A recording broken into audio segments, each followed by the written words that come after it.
അങ്ങനെ ഡോൾഫിൻ വാച്ചൊക്കെ കഴിഞ്ഞിട്ട് നമ്മൾ നേരെ സ്നോർക്ലിംഗ് സ്പോട്ടിലേക്ക് എത്തി കേട്ടോ. ഫസ്റ്റ് തന്നെ ജിത്തുവേട്ടനാണ് കേട്ടോ സ്നോർക്ലിംഗ് ചെയ്യാൻ വേണ്ടിയിട്ട് ഇറങ്ങിയത്. നമ്മളെ കൂടെ ഒരാൾ കൂടെ ഉണ്ടാവും. നമ്മൾ ഓക്കെ ആയി കഴിയുമ്പോൾ ആൾ തന്നെ അങ്ങ് മാറും കേട്ടോ. പിന്നെ നമുക്ക് തനിയെ തന്നെ സ്നോർക്ലിംഗ് ചെയ്യാൻ പറ്റും. വെള്ളത്തിൽ നിന്ന് കയറി വരാൻ തീരെ താല്പര്യമില്ലാതെ കയറി വരുന്നുണ്ട് കേട്ടോ. ഇനി ഞാനൊന്ന് ഇറങ്ങിയിട്ട് വരാമേ. അതിന് വേണ്ടിയിട്ട് ആ മാസ്ക് ഒക്കെ ഇതാ സെറ്റ് ചെയ്യുകയാണ്. മുൻപ് സ്കൂബ ചെയ്തിട്ടുള്ളതുകൊണ്ട് തന്നെ ഈ കടലിൽ വീണ്ടും വീണ്ടും ഇറങ്ങാൻ ഒരു പ്രത്യേക കൊതിയാണ് കേട്ടോ. ഇവിടുന്ന് പോയാൽ പിന്നെ ഈ കടലിൽ ഇറങ്ങാൻ പറ്റില്ലല്ലോ. അങ്ങനെ ഞാൻ ഇറങ്ങാൻ പോവാണ്. അടിപൊളി ഗായ്സ്, ഒരു രക്ഷയില്ല കേട്ടോ. വെറുതെ എല്ലാവരും ഇതിൻ്റെ അകത്ത് നിന്ന് ഇറങ്ങിയിട്ട് തിരിച്ചു കയറാൻ ഒരു വിഷമത്തോടെ വരുന്ന കേട്ടോ. അത്രയ്ക്ക് അടിപൊളിയാണ്. നമുക്ക് ഇങ്ങനെ തന്നെ കിടക്കാൻ തോന്നും കേട്ടോ. കാരണം കടലിൻ്റെ അകത്ത് എന്തൊക്കെ നടക്കുന്നെന്ന് നമുക്ക് ഇതിൽ കൂടെ എല്ലാം കാണാൻ പറ്റും. നമുക്ക് ഫിഷസിനെയൊക്കെ ടച്ച് ചെയ്യാനും ഒക്കെ പറ്റും. അത്രയും അടിപൊളിയായിരുന്നു കേട്ടോ. ഇതുപോലൊരു ഫീല് നമുക്ക് ഇവിടെ വരുമ്പോൾ മാത്രമേ കിട്ടത്തുള്ളൂ.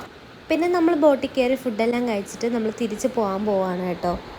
പിന്നെ ഒരു കാര്യം കാണിച്ചു തരാം കേട്ടോ. ഇതാണ് പവിഴപ്പുറ്റ്. ഇത് കടലിൻ്റെ അകത്തുനിന്ന് മുത്ത് നമുക്കെടുത്ത് കാണിച്ചു തന്നതാണ് കേട്ടോ. ഇത് നമുക്ക് കണ്ടുകൊണ്ട് നിൽക്കാനേ പറ്റത്തുള്ളൂ. ഇത് കൊണ്ടുപോകാനുള്ള റൈറ്റ്സ് ഒന്നും നമുക്കില്ല കേട്ടോ. അങ്ങനെ ഡോൾഫിൻ വാച്ച് സ്നോർക്കലിംഗ് ഒക്കെ കഴിഞ്ഞ് നമ്മൾ തിരിച്ചു പോവാണ് കേട്ടോ. ബൈ.